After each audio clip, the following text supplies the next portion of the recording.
you for joining us today. On behalf of AARP Ohio, we're really grateful for your participation. AARP is the nation's largest nonprofit, nonpartisan organization dedicated to empowering people 50 or older to choose how they live as they age.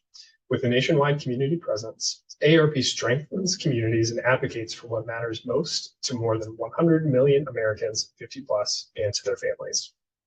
My name is Zach McCune, and I'm the manager of outreach and local advocacy for AARP Ohio, and I'll be your host for today's conversation.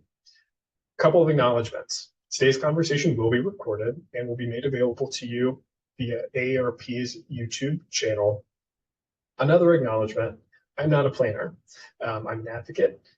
While we go through the conversation today, I hope you're assured that we will be using material from AARP's publications that were informed and designed by AARP's Livable community staff and industry experts. So we're leaning heavily into their expertise, and we're using the materials that we have to frame our conversation today. So, zoning 101, how does it influence livability? That may be one of the questions that you were asking before you joined today's conversation, and one of the questions that we hope to answer for you as we go through the program. But you may have other questions. Why are so few cities, towns, and neighborhoods in the United States walkable? Why is it difficult to find vibrant communities where people of all ages, incomes, and backgrounds can easily live, work, shop, and play? The answer, in many locations, zoning codes and land use ordinances. In some communities, the lack of walkability, opportunity, and livability directly stems from zoning and development decisions that intentionally separated people by race, faith, ethnicity, or income. This afternoon, we hope to break down a few of the A to Z's of zoning and highlight recent efforts in Ohio that we hope will enhance walkability and community vibrancy while increasing housing options for older adults and for people of all ages. So before we transition to the next slide, wanted to put a quick reminder out for anyone who was looking to ask a question today. Please use the Q&A function, and we'll do our best to get your question answered today. If we don't have the answer for you today, we'll follow up with you after the webinar. All right. So before we get started, we have the Q&A function that we'll use to move your questions along, but we want to do a little bit of listening. So we have a quick poll for you. So if you have your cell phone handy, you might want to grab it because this is an interactive part of our presentation. If you're using a desktop or a tablet, you can also use the web browser on your tablet or your desktop computer to access this poll as well. So we have a quick question for you before we get started. How have zoning codes impacted your community? So you may have extensive knowledge in this area. You may be just joining this conversation to learn. And we hope that from wherever you're sitting at the table, you have something to share, right? Or some curiosity for this topic. So quick question for you. How have zoning codes impacted your community? And this could be your best guess. So you'll join this poll by going to slido.com and typing in 2111303, or you can scan the QR code using your cellular device, and you can enter this code as well. So we'll keep this open for just a second.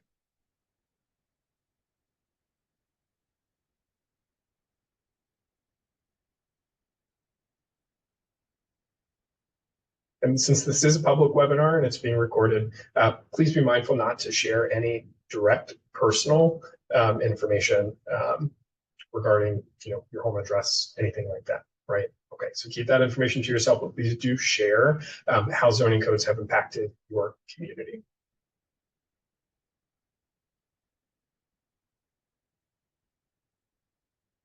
All right, it's made it more expensive to buy a home, one participant said.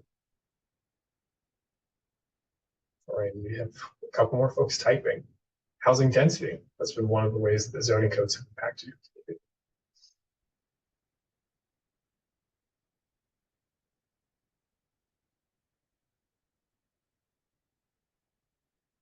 Split parcels, allows a small number of chickens within your urban community. That's one that I hadn't thought about before, but that's absolutely related to land use. So some folks have seen increased traffic and other areas that have been a concern for them. Some other folks have said that this has added a little bit more landscaping around commercial areas. You all are talking about a bunch of different things. This is great. Zoning has definitely had a significant impact on communities here in Ohio and across the country as well. All right, well, we're going to keep this poll open, and we're going to have one more at the end of today's conversation. So if you're still typing your answer, please go ahead and put that in there, but wanted to make sure that you have the opportunity to put your feedback out, and we can use this as a framework for our continued discussion. So thank you all for engaging, and continue, like I said, to enter some of those responses into the chat. Okay, so what is zoning, right? This is what we're all here to discuss. Cities, towns, and suburbs, and even rural regions are shaped by a complex layered set of standards, codes, and zoning requirements. Our zoning codes determine where buildings are located and what form they can take, how they can complement to each other, and the different ways that zoning can actually be used to create the fabric of a community. So where did this concept come from, right? When did we start utilizing this practice for structuring how we use and utilize our land? Conventional or use-based zoning emerged more than a century ago as the environmental consequences of the Industrial Revolution became apparent. Codes were championed as a mechanism for protecting property values, managing growth, and addressing public health concerns related to population, pollution, access to fresh air, natural light, and overcrowding. The next generation of codes after that Industrial Revolution period were written about the mid-20th century to accommodate and to guide the post-World War II housing boom. The codes, the majority of which are actually still in place across the country, reflected the policy preferences and priorities of the federal government at that time, which were to expand the national highway system and facilitate home ownership by returning soldiers and their families. But these and other government, lender, and insured practices, such as redlining, favored certain locations and populations over others. In the 1930s, the Homeowners Land Corporation, a federal agency, produced residential security maps that deemed neighborhoods with a large number of racial or ethnic minorities to be hazardous for renting. The maps stifled the ability of those neighborhood residents to own property, build wealth, and access opportunities.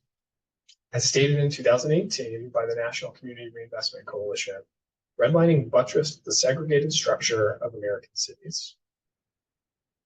We also know that owning a car now is really necessary for residents of most suburban subdivisions. The result of American policy leading up to and through this period of the 20th century resulted in the expansion of an automobile-oriented America, turning a nation of largely walkable or transit-supported communities into one dominated by homogeneous suburbs far away from urban centers. So among the consequences, we saw an increase in sprawl, freeways that tore apart city neighborhoods and divided our communities, long commutes for workers, worsening racial and income segregation in many parts of the country, and both a decrease in the quantity and the decline of the quality of walkable, vibrant streets and neighborhoods in the heart of many American towns and cities, including those here in Ohio. The zoning codes adopted during the second half of the 20th century made it difficult or even illegal to create main streets and downtowns that featured storefronts with apartments above them. Such mixed use work and live properties we know contribute to the vibrancy and diversity of communities by enabling easy access to goods and to services, as well as jobs and business opportunities that support equitable economic activity. So we're currently living through and working to upend or correct a history of redlining in our communities and policies that have had a reverberating effect on economic opportunities, our ability to stay connected in community and neighborhood, walk to our jobs, walk to places of business, walk to community spaces, public spaces. So all of these factors have a really significant impact long-term on our ability to live, work, and connect with one another in community. That being said, we do have data to support that. Folks want those vibrant communities, right? They want communities that they can stay and remain in as they age as well. So currently, as I mentioned, those challenges presented by many local zoning codes make it difficult for folks to age or to remain in place. To address that, we must adapt our approach to meet the needs and the preferences of older adults and those seeking to age in place or age in community. According to AARP's 2021 Home and Community Preferences Survey, more than 3/4 of adults aged 50 and older want to stay in their homes, about 77%. In communities, 79% as they age. 1/3, about 33%, also report that their houses would need modifications to be able to do so safely and independently. Those needs are fairly consistent with adults of all ages, 18 and over, who wish to stay in their current homes, 63%, or stay in their communities, 67%. We know that zoning can make or break the ability to spur economic growth, meet residents' needs, increase diversity, or respond to local or regional challenges. Well, planners, architects, and developers know what the following terms mean and why they matter. The same isn't always true for everyone who will be involved in some sort of incremental code reform or engaging with the code, whether that's through attending zoning committee hearing and asking or requesting a variance for your local municipality, right? We're all going to interact with this in certain ways. We'll briefly cover a few of the key terms relevant to your local zoning codes to help equip you for future conversations. And as I mentioned earlier, I'm not a planner. We're here as advocates to be able to help prepare and educate AARP members and consumers alike to be able to engage in this work locally. And the information that we're presenting back to you today can all be found in one of AARP's Livable Communities publications called Enabling Better Places, a handbook for improved neighborhoods. So make sure you have the link back to the AARP Livable Communities publications, which are housed under what we call our Livable Library, which can help continue this work as you go to learn more about zoning in your municipality, figure out ways that you can advocate for long-term change and different options as well. So as we get started, please just note that this is meant to be an introductory conversation and a tool to help equip you for future engagement down the line. We'll also, at the end of the presentation, as we move through a couple of these terms, highlight a few upcoming opportunities to engage back with AARP Ohio and attend a Zoning 102 conversation on middle housing and a Zoning 103 conversation where we're actually going to spotlight some of the work that's happening in Ohio communities, because there's a lot of great movement and momentum right now. And folks are really asking questions about how do we age in place? What does that mean? How do we make sure that we're meeting the needs and the preferences of older adults who are seeking to age in place, and for all folks who want to live, age, and remain in vibrant communities? Okay, so next up, let's talk a little bit about the A to Z of zoning. We're not going to cover 26 letters of the alphabet, right? Because you're only here for an hour, a little under, but we are going to cover a couple of topics that come up in zoning conversations that have a direct impact on those looking to age in place. The first which, all right, accessory dwelling units.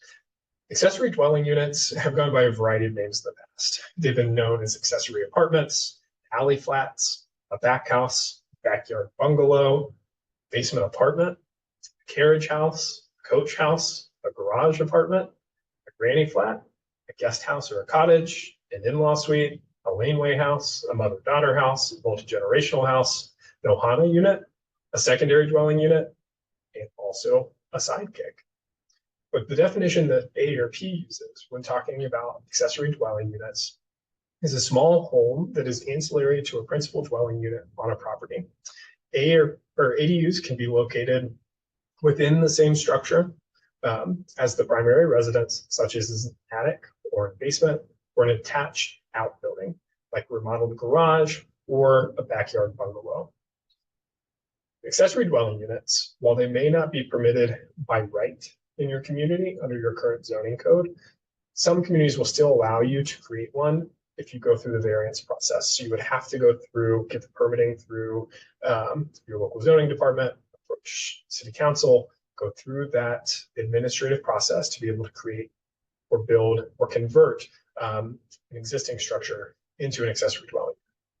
Some communities in Ohio have actually, and across the country, have actually taken up local and state policy to permit ADUs by right in certain areas of the country. So recently, here in the state of Ohio, back in 2023, the city of Cincinnati was one of the most recent that pushed through a policy change that would actually allow accessory dwelling units by right. So if you own a property and you are seeking to convert part of your existing space, maybe it's your garage, or maybe you want to build a unit on your property but it's detached from the house because you have an aging parent, you've taken on some caregiving responsibilities, you'd like to be able to help keep that loved one close and allow them to remain in age and place and live independently, but with some connection back to you. Right? So ADUs can be used for a variety of reasons and often are.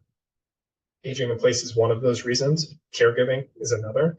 ADUs can also really help folks who are in between housing, right, remain housed and have a connection back to something that maybe a family member owns, or these essentially could be rented out to folks as well. For property owners who are looking to create ADUs to be able to rent out, that could be used as a tool to build generational wealth, right? Because you would have the opportunity to supplement your own income with that rental income from the ADU. It's one of many tools, right, that zoning can then help to mitigate some of the issues that a lot of us are experiencing when it comes to housing, affordability, and accessibility within our own communities. So, and again, this is something that would be allowed and is often permitted on properties that are zoned for single family use. So again, we have a resource here that we wanted to highlight on the screen, and this is AARP's publication, The ABCs of ADUs, but linked, you'll also have a couple of other resources, including a model state and local ordinance that can be used to drive advocacy efforts in communities. It gets really technical, right, in the weeds with some of the terms that also follow around the use, construction, and design of accessory dwelling units. So another term, a build-to line. What is a build-to line? So it's a horizontal designation for how far a building must be set back from the street. So build-to line requirements can be really useful depending on the location types. Sometimes, however, a setback also requires the storefront to be located farther from the street and the sidewalk in order to place, let's say, a parking lot in front of us. So I know a lot of folks have, you can look out your window right now. I could look downtown here in Columbus and see that the setback requirements are a little bit different than they are in a single family zone residential neighborhood, right? So those are a few of the examples, right, of what a build-to line could look like and how that relates back to a setback.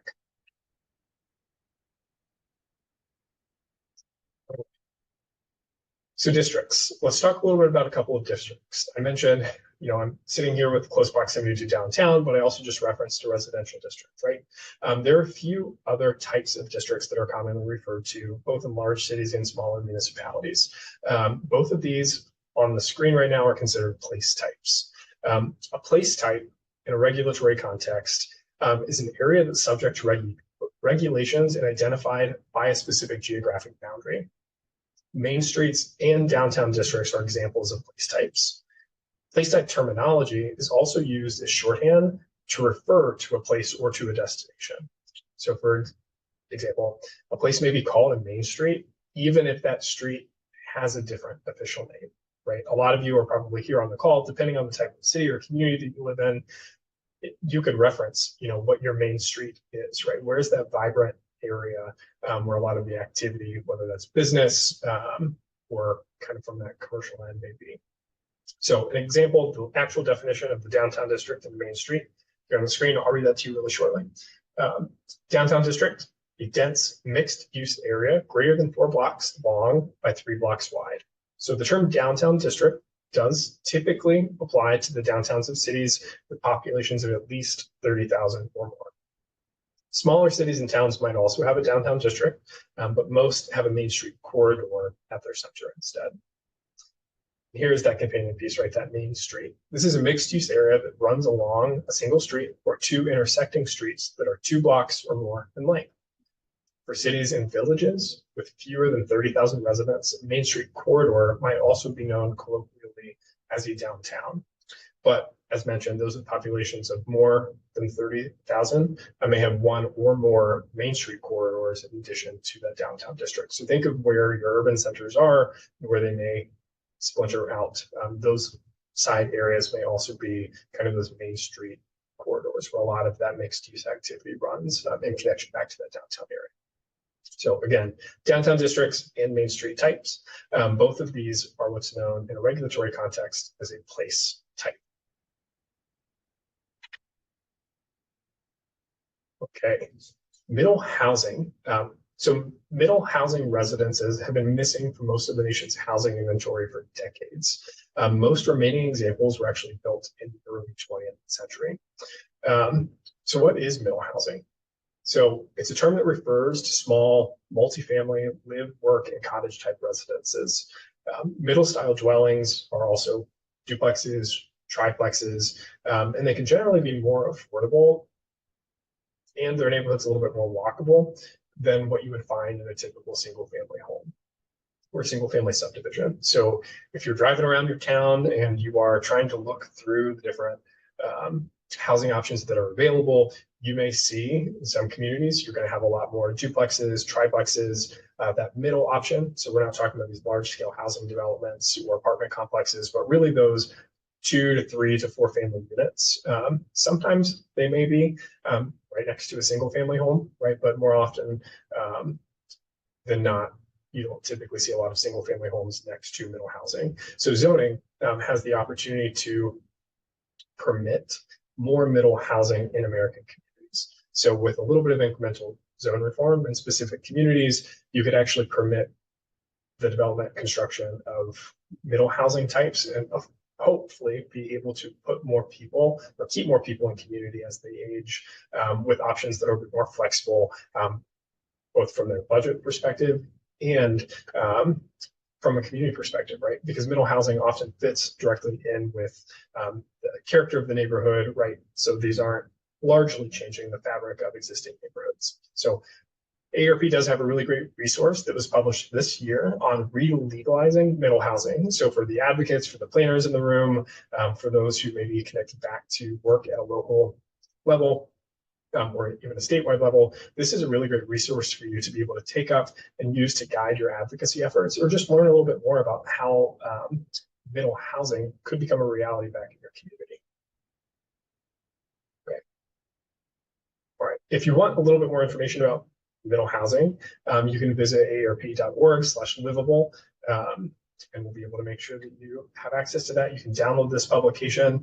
You can request actually that it be printed and mailed to you as well. So there are a couple of great ways that you're able to access and use this information going forward. Okay, public realm. What is the public realm? So a free, safe, and easily accessible public realm is an important community feature that helps create healthy and physical social environment. These are areas that are not privately owned, so including streets, other right-of-ways, open spaces, and public facilities, such as parks, green spaces, and municipal buildings.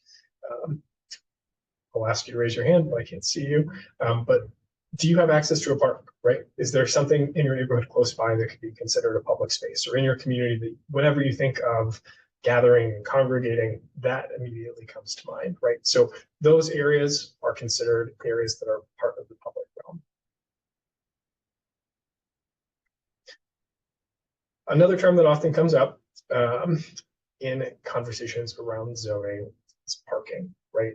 Parking requirements, which we're not going to get into today, but shared parking. So shared parking, by definition, is an arrangement in which adjacent or nearby parking areas are shared if they have peak use periods that do not coincide. So for example, you may have a lot between 2 separate businesses. Maybe one is primarily open in the morning and the other is open in the evening and afternoon, right? They could use that shared parking area without conflicting with one another. So the parking requirements of both of those entities would be covered through the shared parking arrangement, which limits the need or reduces the need to create and fill or utilize land for two separate parking lots, right? So it's an opportunity to reduce the number of parking spaces that may be required in a given community. So as I mentioned, shared parking does reduce the number of spaces required to meet local needs, usually on average by between 20 and 60%.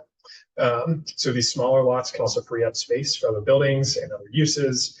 And when parking is provided by individual buildings solely for their own occupants and users, lots are often empty and underused. So a lot of us have gone by open lots in our community and probably have reimagined what that space looked like 20, 30, 40 years ago, right before it became a parking lot, or what that space could look like in the future. Could this lot actually be better served as a public park? Could this lot actually be converted into a mixed-use residential and commercial facility, right, where you have a coffee shop on the ground floor and maybe an apartment complex, affordable living complex on top. So some things to think about as you're going through and asking questions, right, about how zoning can impact your community and some of the shared terms that we use, right, in conversations that are focused on zoning and very critical opportunity that I think that we have to continue to make sure that our communities are age-friendly, right, and can meet the needs and the preferences, as we referenced earlier, of adults and all folks looking to age in place. So, all right, we're going to wrap this part up. I did tell you we were going to hit briefly on a couple of those shared terms. All of these and more are actually available to you in the AERP and Congress for New Urbanism guide called Enabling Better Places, a handbook for improved neighborhoods. So we previewed a couple of those today that are pretty common and are often discussed in conversations at the local level related to zoning and land use. But please feel free to review that document. It's a really great guide and a really great resource that will help you better understand those common terms. At the very end is that glossary where these terms and many more are highlighted. So we hope that you'll be able to go to the website, download that publication, or request it, and use that as you continue your conversations and to guide your continued advocacy. All right.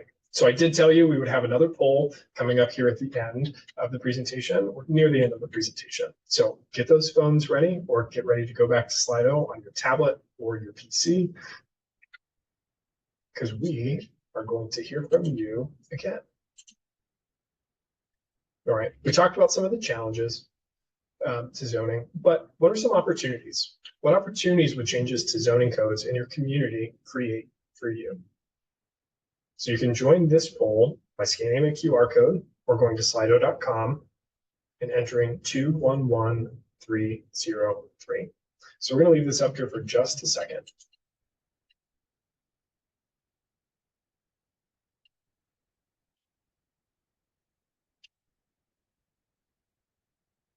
Folks enter their thoughts. See some folks are typing now, 4 or 5 folks.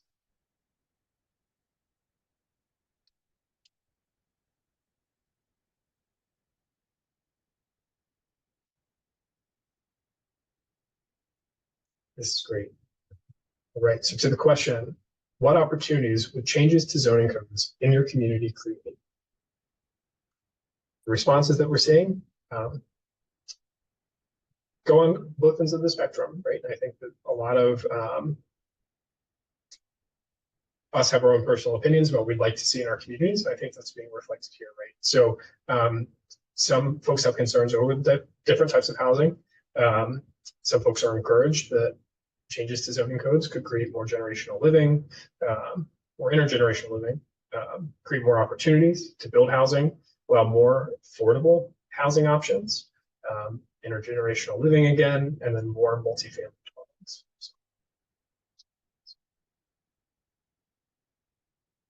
We're going to move on. Thank you all. That poll will stay open for a few more minutes, so feel free to go ahead and drop your comments in. But we really appreciate your feedback and your engagement on this piece. Okay. As I referenced, I wanted to thank Kelly, who's been dropping links back into the chat box for you all to be able to access and download AARP's publications from our Livable Communities library. But we have a very, very expansive library of resources and toolkits that are available to folks on a variety of topics. So the one that we used today to guide the conversation was titled Enabling Better Places, a Handbook for Improved Communities, where you can find that glossary of common terms that are often used in the zoning and land use process. So you can see that photo of that booklet represented here on the screen. So please make sure that you visit the Livable Library, download that publication to reference back to today's conversation. But if you're curious about accessory dwelling units, you want to learn a little bit more about middle housing, you want to figure out how you can enable better places, or you want to maybe conduct a walk audit or a bike audit of your community to see if it's friendly for pedestrians or for those who seek to bike places, right? These are just a few examples of publications that are available to you on the AARP Livable Communities Library. So please go there. All right, and then we want to hear from you. We want to continue to connect with you all across the state of Ohio and across the country. So if you're joining us here in Ohio today, we do ask you to go to states.aarp.org/Ohio to find an upcoming event or activity in your area. But you can also go to aarp.org if you live outside of the state of Ohio to be able to access events in your area as well and be connected back to AARP staff across the country. We hope that you'll be intrigued enough by today's conversation and interested enough in continuing the conversation by joining us at a Zoning 102 webinar, where we're going to hear actually from some experts in this area, and where they're going to dig a little bit deeper into the issue of middle housing, right? What does it look like? They'll help us debunk some myths about middle housing. They'll tell us more broadly about the applicability across the country and help direct those efforts for folks who are looking to promote middle housing opportunities in their community, or really curious about what middle housing could look like in their community if it's an option at all. So we wanted to highlight that for you. We're still working on the date, but please stay tuned. We'll be publishing that back onto the Virtual Community Center. So however you found the event today, whether it was through AARP's Virtual Community Center, an email, a social media post, please reference back to that source, because we're hoping to have that 102 conversation to build on the foundations that we discussed here today. And then moving forward, for those folks who are really curious to see what's actually happening in Ohio, we're going to continue this series with Zoning 103. This is going to be titled Let's Talk Local, Changes in Ohio's Communities. So many communities across the state of Ohio right now are working to update their codes, many of which in a comprehensive manner. Some of these codes have not been updated comprehensively since they were first established in the middle half of the 20th century. So you can imagine that there is some catching up to do because the world's changed pretty considerably, and the needs and the wants and desires of community members have changed significantly over time as well. So we hope you'll join us there. We're going to hear from folks in Columbus, Cincinnati, and Cleveland, and we'll also highlight some examples in smaller cities and communities across the state to talk a little about some changes, particularly in line with middle housing, walkability, and accessory dwelling units. So you can see what's happened in the state of Ohio and how these resources can guide your involvement in current and future plans or proposals to update local zoning codes. So we hope you'll join us for one of those conversations. In the interim, we did want to highlight for folks AARP's YouTube channel. So we have a lot of great recordings and resources, including the recording of today's conversation, which we published back on our YouTube channel. But we also have great videos on accessory dwelling units and a host of other content from fraud prevention to livable communities that could be of interest to you as well. So Kelly, I think, is going to drop that into the chat for you all. Thank you, Kelly. So please go ahead and subscribe to the AARP Ohio YouTube channel and browse through the videos. We hope that they'll be of use as you go about your pursuit of learning more about zoning and housing and advocacy and volunteerism. So again, youtube.com/AARP Ohio. Okay, that concludes the presentation for now. I do see that we don't have any questions yet in the Q&A box, but we'll keep that open for just a couple seconds. So if you want to drop in a question into the chat, like I said, we'll answer that to the best of our ability today. If we don't have the right answer, we'll find a way to get that to you here in the near future.